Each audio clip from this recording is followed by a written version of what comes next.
दोस्तों S T E T 19 merit को लेकर फिर से ये झूठा नॉट इन मेरिट यूट्यूबर भ्रम फैलाना शुरू कर दिया है। और जैसा कि पता है आप लोग को कि पहले यह कहा करता था कि बीएसईबी ने जो मेरिट बनाया है, बीएसईबी के पास मेरिट बनाने का अधिकार ही नहीं था। लेकिन जब बीएसईबी की तरफ से आरटीआई रिप्लाई के माध्यम से कह दिया गया कि देखिए किस तरह से नोटिफिकेशन के हिसाब से हमने मेरिट लिस्ट बनाया है, तब इसका मुंह काला हो गया था। लेकिन जब कल परसों अमीन का नोटिफिकेशन पटना हाई कोर्ट की तरफ से विज्ञापन रद्द कर दिया गया, बहाली रद्द कर दिया गया, तो फिर से इसका मुंह खुलने लगा है और फिर से यह यूट्यूब पर आकर भ्रम फैला रहा है और लोगों में एक भय का माहौल क्रिएट कर रहा है कि आप लोग कोर्ट में मत आगे बढ़िए, नहीं तो एस टी ई टी 19 का जो नोटिफिकेशन है वह कैंसिल हो सकता है, बहाली कैंसिल हो सकता है। आप लोग बस इस वीडियो में आखिरी तक बने रहिएगा। मैं आपको आपके हर एक भ्रम को दूर कर दूंगा और साथ ही मैं आपको बताऊंगा कि क्या क्या झूठ यह बोल रहा है और उस झूठ की सच्चाई क्या है, क्योंकि यह इंसान हमेशा आधी बात बोलता है और आधी बात को छुपा लेता है। जो बात नॉट इन मेरिट के पक्ष में होता है उसको यह चीख चीख कर कहता है, और जो बातें मेरिट के पक्ष में होती है या फिर जो सच्चाई होती है उसे कहने में इसे शर्मिंदगी फील होती है। सबसे पहले जो आज इसने एक भ्रम फैलाया वो यह कि अमीन का विज्ञापन रद्द हो गया है। दोस्तों मैं आपको पॉइंट टू पॉइंट बता रहा हूँ कि इसने क्या क्या भ्रम फैलाया है। आज जो इसने पहला भ्रम फैलाया है वो यह है कि अमीन का विज्ञापन और बहाली रद्द हो गया है, तो एस टी ई टी 19 का भी बहाली और विज्ञापन रद्द हो सकता है। आप लोग के संपर्क में अगर कोई ऐसा अभ्यर्थी हो जो अमीन के मेरिट में रहा हो, नहीं तो मैं आपको बता दूं, मैंने पहले ही बताया है कि मैं खुद अमीन के मेरिट में था। अगर किसी को शक हो तो मैं अपने कम्युनिटी में आप लोग को अपना स्कोर कार्ड और मेरिट का सर्टिफिकेट भी दिखा दूंगा। मुझे पता है कि इस केस में क्या हुआ था। देखिए अमीन में जो लोग थे और उनके खिलाफ जो केस किया गया था, लीगली वह केस स्टैंड नहीं करता। लेकिन जो लोग अमीन में थे, अमीन के मेरिट में थे, वो लोग केस इसीलिए हार गए क्योंकि हाई कोर्ट में जो सरकार के तरफ से डिफेंड कर रहे थे, जो गवर्नमेंट के वकील थे, उन्होंने सारी बातों को और सारे पक्षों को अच्छे से कोर्ट में नहीं रखा। अब आप लोग सेम कंडीशन को फिट करके देख लीजिए। S T E T 19 merit में अगर सरकार के तरफ से जो भी वकील होंगे, अगर उनका यही लचर रवैया रहा तो मेरिट वालों के लिए तो यह बल्ले बल्ले की बात है। क्योंकि अगर सरकार के वकील अपना पक्ष रखने में आनाकानी करेंगे तो मेरिट की तरफ से अभी तक तो 3-4 केस है। और मैं आप लोग को एक और खुशखबरी दे दूं कि 1-2 दिन के अंदर आप लोग को न्यूज़ मिल जाएगा कि मेरिट की तरफ से एक और केस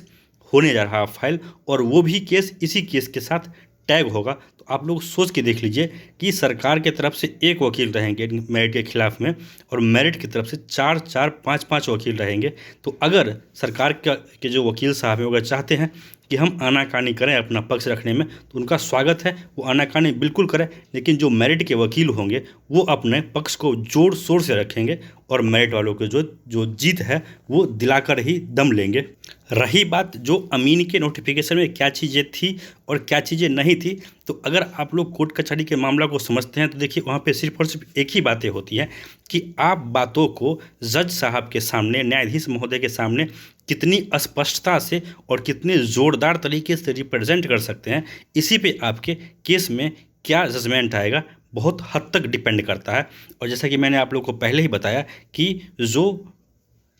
वकील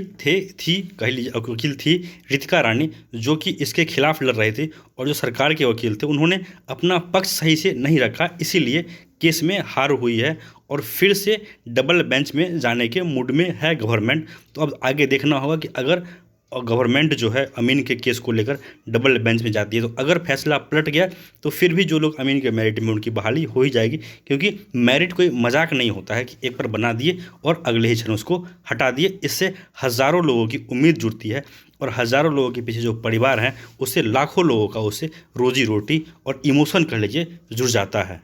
इसके बाद जो दूसरा भ्रम यह झूठा यूट्यूबर फैला रहा है कि मेरिट वाले अपने केस की सुनवाई इसलिए नहीं करवा रहे हैं क्योंकि मेरिट वालों को डर लगता है कि हम केस हार जाएंगे। तो मैं इस झूठे जालसाज इंसान से कहूँगा कि भगवान ने 2 कान और 2 आँख दिए हैं, तो दोनों आँख से देखिए और दोनों कान से सुनिए। एक आँख और एक कान को बंद मत कीजिए आप, क्योंकि अगर 3-4 केस मेरिट की तरफ से है तो 2-3 केस तो नॉट इन मेरिट की तरफ से भी है। अगर आप लोग को लगता है कि मेरिट वाले केस हार जाएंगे और नॉट इन मेरिट वाले केस जीत जाएंगे और मेरिट वाले हार के डर से अपने केस का सुनवाई नहीं कर रहे हैं, तो अगर आप लोगों में इतनी औकात है तो आप केस को आगे बढ़वाइए, क्योंकि आपका केस भी तो मेरिट के केस से ही टैग है और मेरिट के केस के नाम पे ही आप लोग अपने केस का सुनवाई कराने के लिए आगे आए। अगर आप लोग को लगता है कि नहीं, मेरिट वाले केस का सुनवाई जानबूझ के नहीं करवा रहे हैं, तो आप लोग को लगता है कि अगर आप जीत रहे हैं तो आप अपने केस की सुनवाई क्यों नहीं करवा लेते। देखिए, इसमें सच्चाई जो है वो यही है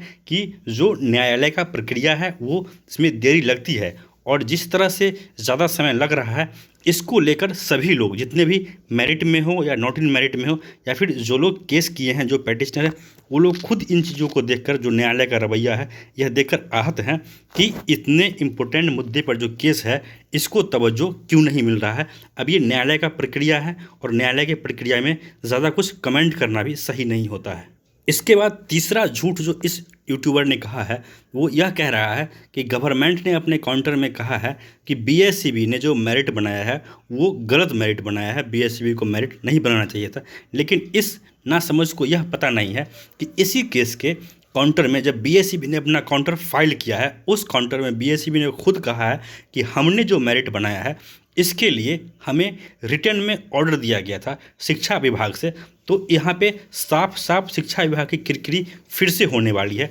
जैसा कि पता होगा आप लोग को कि पहले भी शिक्षा विभाग के जो अपर मुख्य सचिव हैं उनको लेकर पटना हाईकोर्ट का टिप्पणी आ चुका है कि इन लोगों के कारण ही बिहार का जो सिस्टम है इसे माइंडलेस सिस्टम कहा गया था। इस बार आप लोग सोच के देखिए कि जहाँ पर शिक्षा विभाग यह अपना दलील देगी कोर्ट में कि बीएससीबी ने मेरिट बनाकर गलती की है, और वहीं पे जो बीएससीबी है के वकील होंगे वो लेटर वहाँ पे रिप्रेजेंट करेंगे कि देखिए हमारे पास रिटर्न में ऑर्डर है कि हमें मेरिट बनाने को कहा गया था। तो उस समय सरकार की किरकिरी होनी तय है। और देखिए, ये जो सच्चाई मैं आपको बता रहा हूँ ये सच्चाई इस झूठे यूट्यूबर को ही पता है, लेकिन यह झूठा यूट्यूबर यह सच्चाई नहीं बताएगा।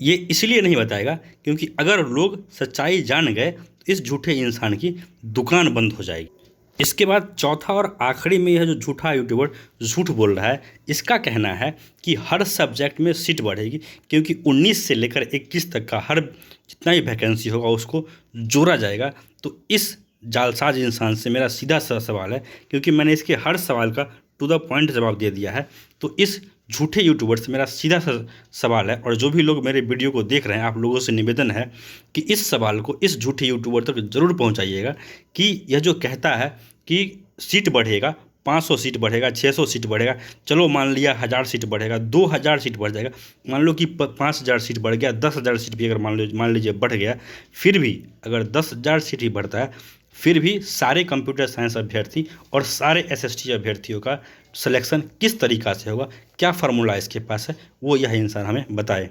और देखिए, मैं आप लोग को सच्चाई बता दूं कि सीट बढ़ाने के नाम पे जो है लोगों को बेवकूफ़ बना रहा है। दोस्तों देखिए, अगर सीट बढ़ेगा तो वो एसएसटी और कंप्यूटर में ही सारा सीट बढ़ेगा, यह संभव नहीं है। अगर मान लीजिए कि हज़ार सीट एसएसटी और कंप्यूटर में बढ़ भी जाता है तो 1,000 बच्चों का हो जाएगा, लेकिन सीट जब भी बढ़ेगा तो वो सब्जेक्ट वाइज सीट बढ़ेगा। और एसएसटी और कंप्यूटर को अगर छोड़ दें तो मैक्सिमम सब्जेक्ट में उतने ही लोग मेरिट में हैं जितना लगभग सीट है। 200-400-500 किसी में हो सकता है लोग ज़्यादा हों, सॉरी मैं ऑल क्वालिफाइड की बात कर रहा हूँ, लोग ज़्यादा हो आगे पीछे हों। तो अगर एसएसटी और कंप्यूटर को छोड़ दें तो जितने लोग मेरिट में हैं उतने ही लोग क्वालिफाइड हैं, या फिर ऐसे कह लीजिए जितने लोग क्वालिफाइड हैं वो सबके सब मेरिट में हैं। बस एसएसटी और कंप्यूटर में मामला फंस रहा है, और एसएसटी में और कंप्यूटर में खास करके कि 17,000 सीट हो जाए यह संभव नहीं है। अगर मान लीजिए सीट बढ़ता है इंग्लिश में, हिंदी में, उर्दू में, मैथिली में, तो क्या उस सीट पर कभी भी कंप्यूटर साइंस वालों की बहाली हो पाएगी? क्या उस सीट पर कभी भी एसएसटी वालों की बहाली हो पाएगी?